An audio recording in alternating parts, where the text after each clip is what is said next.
Il ne faut pas se mentir, nous sommes nombreux à avoir régulièrement l'une de ces attitudes au volant. Sans même y penser, nous nous mettons donc en danger aussi bien lors de nos temps de loisirs que de notre activité professionnelle. Car il faut le savoir, un accident mortel du travail sur 3 se produit sur la route. Conduire est donc bien un acte professionnel.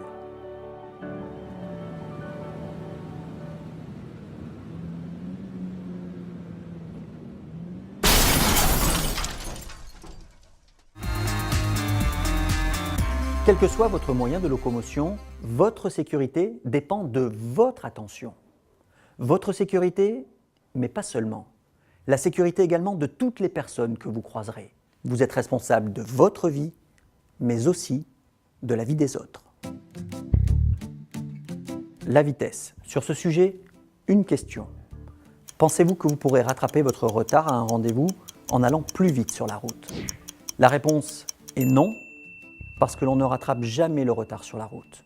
Les excès de vitesse sont la principale cause des accidents mortels. La meilleure solution est alors de prévenir le client ou la personne qui vous attend, de vous excuser et de solliciter sa compréhension. Près de 30% des accidents de la route ont pour origine une alcoolémie excessive. Sachez-le, un seul verre suffit lors d'un apéritif entre amis pour dépasser la limite autorisée des 0,5 g. Donc, choisissez la sécurité avant de conduire, pas d'alcool. Le téléphone au volant est devenu pour certains un geste naturel, banal. Et pourtant, les risques sont très grands. Le téléphone est un véritable danger. Vous vous autorisez à lire vos SMS, vos mails, et petit à petit, vous commencez même à y répondre en roulant. Bien sûr, vous n'avez pas eu forcément un accident. On n'a pas un accident chaque fois que l'on prend un risque, mais vous êtes emporté dans une spirale dangereuse. Alors, comment s'en sortir? Cela ne dépend que de vous. Vous seul pouvez décider lorsque vous êtes au volant de votre voiture de ne pas toucher votre téléphone portable. Vous le voyez, en définitive, c'est simple de vous protéger et de protéger les autres. Et puis notez-le bien, téléphoner au volant est interdit par la loi. La fatigue augmente très nettement les risques d'accident de la circulation. D'ailleurs, une question, est-ce que vous vous arrêtez bien toutes les 2 heures? Cette pause est essentielle. Elle permet de lutter contre la fatigue, mais aussi contre la somnolence. La fatigue, c'est la difficulté à rester concentré. La somnolence, c'est la difficulté à rester éveillé. Demeurez vigilant du début à la fin de chacun de vos trajets, surtout sur votre parcours habituel, domicile-travail. 2 accidents sur 3 se produisent à moins de 15 km du domicile des victimes.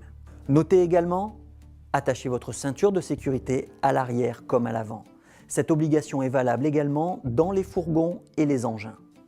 En 2 roues, portez un équipement adapté, casque bien entendu, mais aussi gants, vestes, pantalons, bottes. Soyez en alerte également sur la prise de certains médicaments. Lorsque vous êtes malade, si vous devez conduire, échangez avec votre médecin, il adaptera votre traitement. Enfin, sur les boîtes de médicaments, des pictogrammes vous donnent des informations précises, soyez-y attentifs. Encore un point, au sein des entreprises, là aussi, vous devez respecter le code de la route. Respectez notamment la vitesse maximale autorisée de votre site ainsi que la signalisation. Respectez les piétons et les engins de manutention qui sont prioritaires. Stationner ne se fait pas de manière anarchique. Évitez les emplacements réservés et les zones d'accès des secours. Anticipez votre manœuvre. N'oubliez pas le clignotant. Garez-vous en marche arrière. Ainsi, vous bénéficierez d'une parfaite visibilité lors de votre départ. En résumé, la performance au volant, c'est de passer toute votre carrière professionnelle sans accident.